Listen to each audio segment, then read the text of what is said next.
Indonesia adalah negara kepulauan yang luas, sebuah mozaik budaya dan tradisi.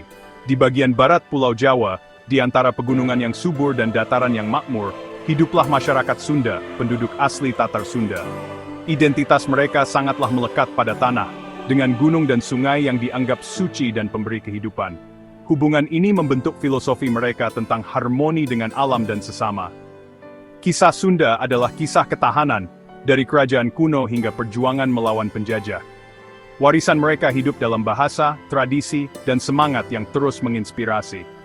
Mengenal Sunda berarti memahami pentingnya akar, membimbing kita maju dengan jelas dan bangga. Perjalanan kita menelusuri sejarah Sunda dimulai dengan Tarumanegara, salah satu kerajaan Hindu-Buddha tertua di Nusantara yang berkembang pesat dari abad ke-4 hingga ke-7. Terletak di wilayah yang kini dikenal sebagai Jawa Barat, Tarumanegara menjadi pusat kekuasaan, budaya, dan spiritualitas. Kerajaan ini dikenal sebagai pelopor dalam membangun fondasi masyarakat Sunda yang terorganisir dan maju. Prasasti-prasasti kuno, seperti Prasasti Ciaruteun, mengabadikan nama Raja Purnawarman, seorang pemimpin visioner yang terkenal karena keahlian tekniknya. Ia membangun kanal-kanal pengendali banjir yang tidak hanya melindungi rakyatnya, tetapi juga meningkatkan hasil pertanian dan memperkuat ekonomi kerajaan.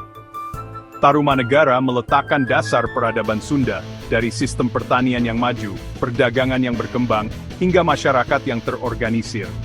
Kehidupan sehari-hari masyarakatnya dipenuhi tradisi, ritual, dan interaksi dengan kerajaan-kerajaan tetangga.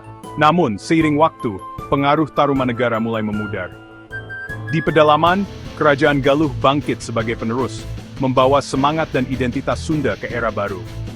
Galuh tumbuh di tengah alam pegunungan dan sungai, menjadi pusat budaya dan kekuatan politik baru di wilayah tersebut. Galuh dan Kerajaan Sunda kerap kali bersatu dalam aliansi, namun tak jarang pula bersaing memperebutkan pengaruh dan wilayah. Persaingan dan persatuan mereka membentuk dinamika sejarah dan nasib masyarakat Jawa Barat selama berabad-abad. Kerajaan-kerajaan ini memupuk perpaduan unik antara ajaran Hindu, Buddha, dan kepercayaan lokal Sunda. Tradisi spiritual dan budaya mereka membentuk identitas masyarakat yang kaya dan beragam.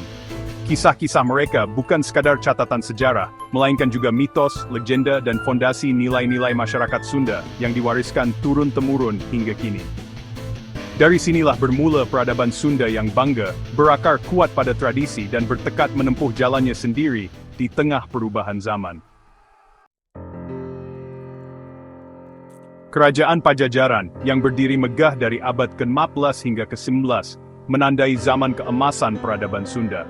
Di tengah hamparan alam subur Jawa Barat, kerajaan ini menjadi pusat kekuatan, kebudayaan, dan spiritualitas yang memengaruhi wilayah sekitarnya. Pajajaran bukan hanya sekadar kerajaan, melainkan simbol kejayaan dan identitas masyarakat Sunda yang diwariskan turun-temurun.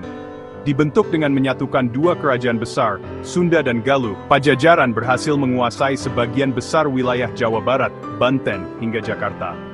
Wilayah kekuasaannya yang luas menjadikan Pajajaran sebagai pusat perdagangan penting di Nusantara, menghubungkan pelabuhan-pelabuhan strategis dengan pedalaman yang kaya hasil bumi.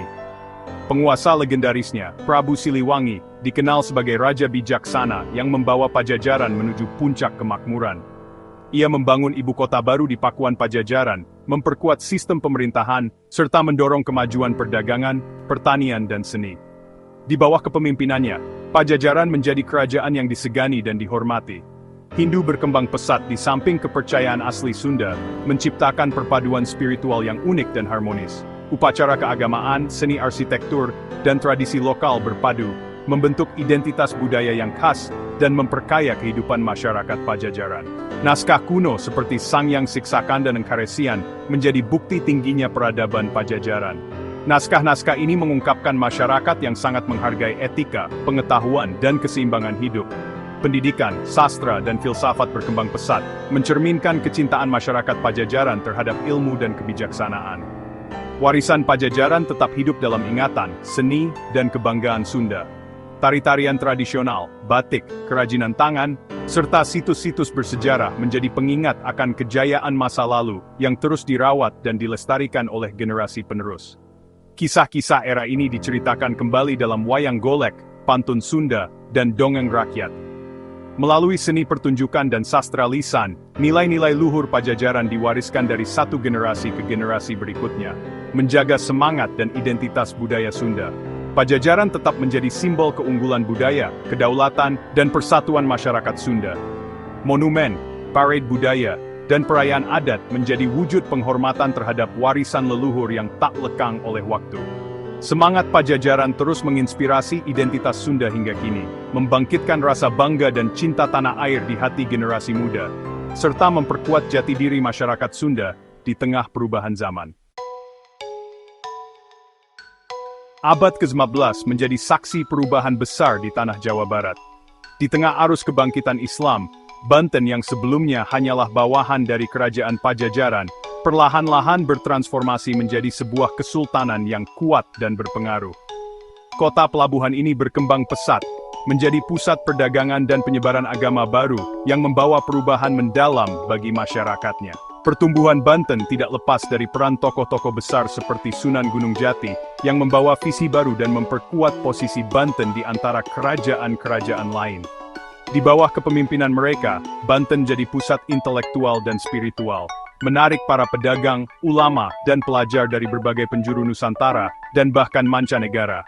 Namun, perubahan besar ini tidak terjadi tanpa gesekan.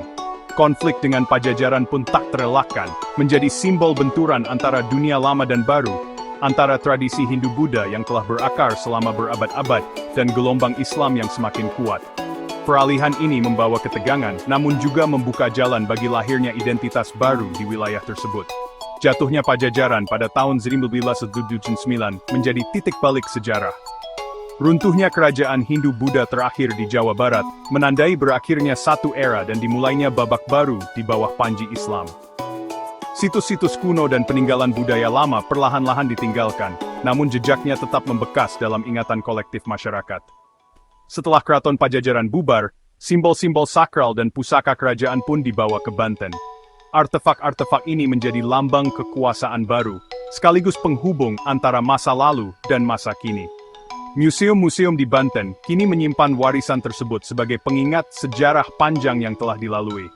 Meski peristiwa ini meninggalkan luka dan trauma bagi masyarakat Sunda, namun semangat dan budaya mereka tidak pernah benar-benar padam. Tradisi, tarian, dan musik Sunda tetap hidup, diwariskan dari generasi ke generasi sebagai bentuk perlawanan terhadap lupa.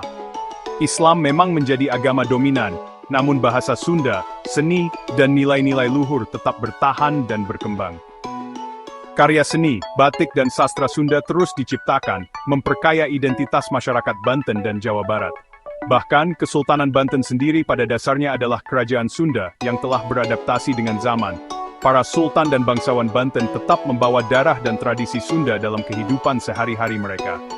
Kejatuhan Pajajaran bukanlah akhir, melainkan awal dari transformasi besar. Identitas masyarakat pun dibentuk ulang, menyesuaikan diri dengan era baru, tanpa melupakan akar sejarah dan budaya yang telah membesarkan mereka. Voce Belanda tiba pada abad ke-11, mencari kendali atas perdagangan rempah-rempah dan selamanya mengubah dunia Sunda. Banten kehilangan kedaulatannya, dan Belanda memaksakan sistem seperti Pre-Angers-Stelsel, memaksa petani Sunda menanam tanaman komersial untuk ekspor. Penjajahan membawa kesulitan, tetapi juga infrastruktur dan pendidikan Barat, menciptakan elit Sunda yang baru. Era ini menyatukan rakyat melawan kekuasaan asing dan memperkenalkan mereka pada ide-ide baru. Perjuangan di bawah penindasan Belanda membentuk ketahanan dan identitas Sunda modern.